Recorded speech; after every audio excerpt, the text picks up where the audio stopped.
There's a strange emotional atmosphere around technology right now, particularly if you're young or about to leave university. One comment under a recent baseline video said the following: "The anxiety caused by this completely chaotic and unpredictable vector of industry development for guys like me who are just trying to land an internship is quite noticeable." And honestly, this may be one of the most accurate descriptions of the industry right now, because publicly the narrative is becoming increasingly clear. AI replaces developers. AI replaces analysts. AI replaces sales teams. AI automates all knowledge work. And yet, Dario at Anthropic is hiring developers. OpenAI is hiring developers. Google hiring developers. Cursor building out and hiring developers. The AI industry appears to be replacing developers with an even larger number of developers, which is slightly confusing in the same way that a shark announcing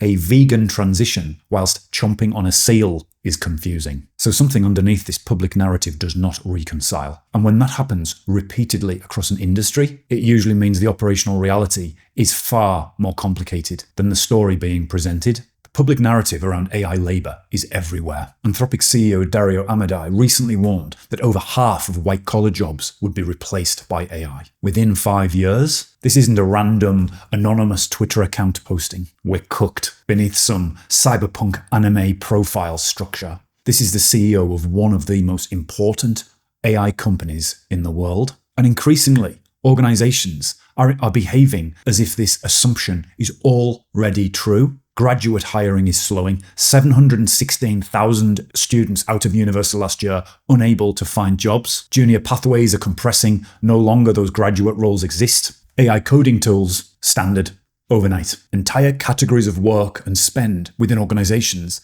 are being evaluated. And psychologically, this creates a very strange environment because historically, technology has improved productivity while still leaving the broader structure of professional organizations intact. Junior developers became mid-level developers. Mid-level became architects. And then architects became technical leaders. The ladder was imperfect, but it did exist, and it gave people ambition and hope. Now that ladder seems to be completely disintegrating as people are climbing it, which is not ideal timing if you're 22 years old and 3 years into a computer science degree, particularly after being told continuously since childhood that learning to code was the way to a successful career. A phrase which now has approximately the same energy as suggesting to invest all of your money in DVD rental stores. But this is where the story becomes strange, because if AI is replacing developers, why are the companies so closest to the technology hiring so aggressively? Anthropic is expanding globally. OpenAI continues scaling technical teams. Infrastructure companies are exploding, and AI startups are competing aggressively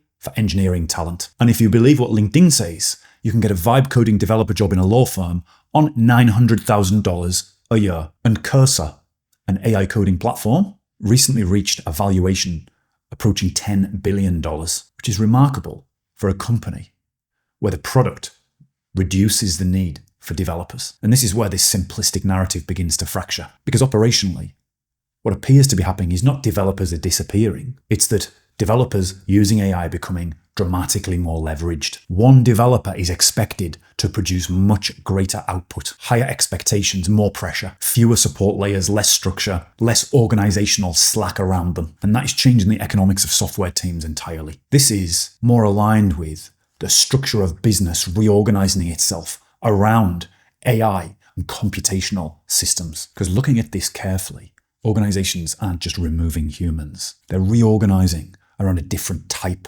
of resource, a highly technical leveraged asset, an adaptive human being who's able to use those products and systems. In history, every time we see this restructuring of organisation around technology, we tend to see an acceleration of change. When we see LinkedIn posts say we are embracing transformation, it's corporate language that translates to, we've discovered a more efficient way to panic. And this is where the human tension becomes very serious. Junior work was never economically efficient because it was educational. Junior developers existed partially because that organisation in the future would need to refresh their senior developers. You hired graduates and inexperienced people, not because they were going to immediately generate value, but because their expertise and knowledge of their organisation would compound over time through exposure, through debugging, through failure and success, through the context of the organization and business in which they were growing within. But the AI systems are focused on replacing that kind of repetitive, low-context workload that was traditionally assigned to junior engineers, junior consultants, junior operators, which creates a very uncomfortable situation, especially for the future of these organizations. If AI is performing the apprentice-level work, how does the expertise reproduce itself to keep the organization healthy? Because software engineering is not simply typing code. It's understanding the systems, it's the operational judgment, it's managing trade-offs and technical debt, it's analyzing the failures within the system. It's keeping it within the context of the brand and the business in which that technology is being applied. It's operating with customer empathy to ensure services and systems improve over time. And historically, those capabilities emerged over many years of work, but now organizations are compressing that into a dramatically tight time frame. And some research suggests that organizations are restructuring far faster than the evidence suggests is appropriate, which is a polite way of saying some of these executives remind me when people were explaining cryptocurrency strategies from the seat of their rented Lamborghini, which didn't end well. But this isn't just a developer story. The pattern is now appearing across creative, customer support, operations, marketing, legal work, even finance and recruitment. There is no apprentice layer in these functions anymore. And society has historically relied upon the apprentice layer more than anyone appreciates or realizes, because expertise isn't magically generated. It's reproduced socially and slowly over time, which becomes slightly difficult if institutions decide that training humans is less attractive than renting GPUs. We're seeing software engineering radically reshaped. The role is shifting from manual implementation to orchestration, verifying, supervising, coordination. And once you look at the industry through that lens, some of the strange behavior starts to make more sense. The AI companies are hiring aggressively because the highly capable operators become phenomenally more valuable within the AI native organization. The junior pathways are destabilising because AI compresses that low-level implementation work, and the enterprises are so confused and panicking because most of their organizational structures were built around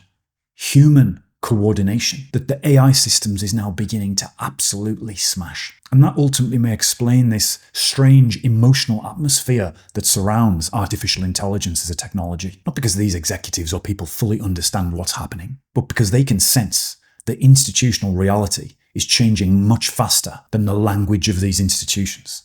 The titles, the hierarchies, the fiefdoms, these old descriptions, they no longer match the operational reality underneath them. But humans can tolerate difficult systems surprisingly well. What they struggle with are systems that are unclear, particularly when those systems define employment and value, opportunity, ambition, most importantly, relevance and identity. And the strangest thing about it is, even the people building these systems themselves don't appear to be certain when this phase ends, which is usually not what you want to hear from the people redesigning the system itself. So the real story here, that organizations are restructuring human leverage in real time before they fully understand the long-term consequences. This is short-term survival behavior. And for the people trying to enter the workforce right now, the uncertainty, it's deeply personal, because the question that is resonating in everyone's minds right now, what kind of human is valuable in an AI native world? And right now, even the companies building those systems and world appear to be figuring it out as they go.